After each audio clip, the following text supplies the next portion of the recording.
రాష్ట్రం.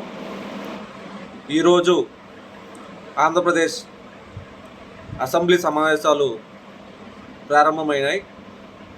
దీనిలో గవర్నర్ అబ్దుల్ నజీర్ గారు ఆంధ్రప్రదేశ్ బడ్జెట్ని రాష్ట్ర ప్రభుత్వం దేనికి కేటాయించిందనేది ఆయన ప్రసంగించడం జరిగింది.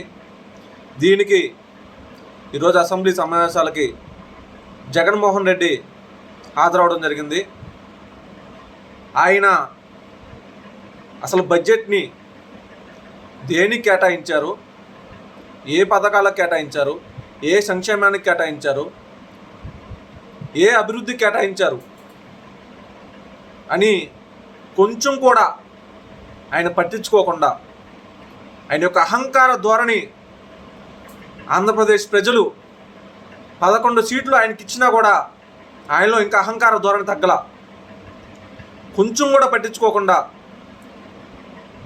అసెంబ్లీకి వైసీపీకి వచ్చిన అసెంబ్లీ నాయకులు స్టేడియం చుట్టూ ప్లకార్డులు పట్టుకుని మాకు ప్రతిపక్ష హోదా ఇవ్వాలని చెప్పి నినాదాలు చేయడం చాలా దుర్మార్గం. ఎందుకు మీకు ప్రతిపక్ష హోదా ఇస్తారో? మీకు జనాలు ఏమైనా 18 సీట్లు ఇచ్చారా? జనాలు మీకు ఇచ్చింది 11 సీట్లు. 11 సీట్లకి మీకు ప్రతిపక్ష హోదా ఎలా వచ్చింది? ఇది యొక్క జగన్మోహన్ రెడ్డి యొక్క అహంకారానికి నిదర్శనం. ఇది ఆంధ్రప్రదేశ్ ప్రజలందరూ కూడా గమనించాలి. ఆయన ఎందుకు అసెంబ్లీకి వచ్చాడంటే 60 రోజులు అసెంబ్లీకి హాజరవ్వకపోతే ఆయన యొక్క అసెంబ్లీ స్థానానికి మళ్ళీ ఎన్నిక వస్తుంది.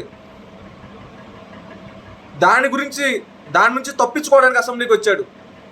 అంతేగాని ప్రజా సమస్యల గురించి మాట్లాడడానికో, బడ్జెట్ దేనికి కేటాయిస్తున్నారో అని తెలుసుకోవడానికో, ప్రజా సమస్యల మీద గలవెప్పడానికో ఆయన అసెంబ్లీకి రాలా. ఇది ఆంధ్రప్రదేశ్ ప్రజలందరూ కూడా గమనించాలి.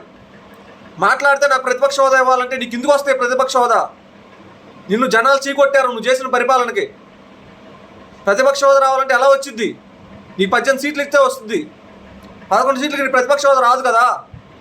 అయినా ఏమైంది? ప్రతిపక్ష హోదా రాకపోతే నువ్వు 11 సీట్లతో కూడా అసెంబ్లీలో గలం విప్పి మాట్లాడొచ్చు బలంగా నువ్వు మాట్లాడాలనుకుంటే. కానీ నీకు ప్రజా సమస్యలు పట్టవు.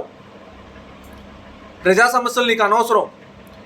నీ దగ్గర 1000 కోట్ల డబ్బు ఉంది, మళ్ళీ నేను సీఎం అవ్వాలి, డబ్బుతోనే రాజకీయాలు చేయొచ్చు అని యొక్క నీ అహంకార ధోరణే ఈరోజు చిన్నపిల్లాడు స్కూల్కి వెళ్ళి అటెండెన్స్ చేయించుకుని బయటకు వచ్చేసినట్టు నువ్వు ఈరోజు అసెంబ్లీకి వెళ్ళి బైకట్ అని చెప్పి బయటకు వచ్చేసావు. ఇది సిగ్గుచేటు నీకు. ఇది అంబేద్కర్ గారు రాసిన రాజ్యాంగం అనుకుంటున్నావా?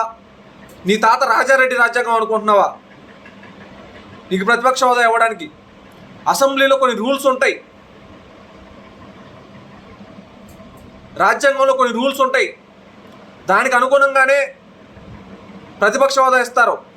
ఇందాక పవన్ కళ్యాణ్ గారు చెప్పినట్టు నువ్వు వెళ్ళి జర్మనీలో పోటీ చేయాలి. అక్కడైతే ఓటింగ్ శాతాన్ని బట్టి ప్రతిపక్ష హోదా ఇస్తారంట. మరి ట్రై చేయండి అక్కడ. మరి ఎందుకు నువ్వు అసెంబ్లీకి వచ్చింది? నీ చెల్లి పక్క నుండి ఏకేస్తుందనే?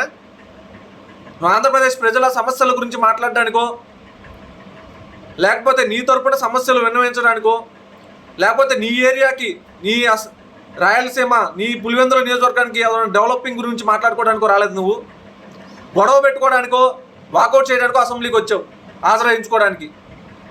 నీకు ఇంకా నీ బుద్ధి మారలా, నీ ఆలోచన మారలా, నీ అహంకార ధోరణి మారలా. ఇది ఆంధ్రప్రదేశ్ ప్రజలందరూ కూడా గమనించాలి. జగన్మోహన్ రెడ్డి అసెంబ్లీకి వచ్చింది కేవలం ఆశ్రయించుకుని వెళ్ళడానికే. ఆంధ్రప్రదేశ్ ప్రజల సమస్యల గురించో, బడ్జెట్ కేటాయింపుల గురించో వినడానికో మాట్లాడడానికో ఆయన రాలా. నీ పద్ధతి మార్చుకోకపోతే, నీకు రాబోయే రోజుల్లో నీ అహంకార ధోరణి తగ్గించుకోకపోతే ప్రజలు నిన్ను ఇంకా తిరస్కరించి నిన్ను ఆంధ్రప్రదేశ్ నుంచి బహిష్కరణ చేస్తారు. అది గుర్తుపెట్టుకో. ఇది ఇంకొకసారి చెబుతున్నా, అంబేద్కర్ గారు రాసిన రాజ్యాంగం నీ తాత రాజారెడ్డి రాజ్యాంగం కాదు, నీ పులివెందుల రాజకీయాలు అసలు కాదు. గుర్తుపెట్టుకో. ఇక్కడ ఉంది బలమైన కూటమి ప్రభుత్వం. నరేంద్ర మోడీ గారు, చంద్రబాబు నాయుడు గారు, పవన్ కళ్యాణ్ గారు కలిసిన ఒక బలమైన కూటమి ప్రభుత్వం. అది నువ్వు గుర్తుపెట్టుకోవాలని మరొకసారి కోరుకుంటూ, ఆంధ్రప్రదేశ్ ప్రజలందరూ కూడా దీన్ని గమనించాలి, జగన్మోహన్ రెడ్డి యొక్క అహంకార ధోరణి గమనించాలని కోరుకుంటూ, జై జనసేన, జై హింద్.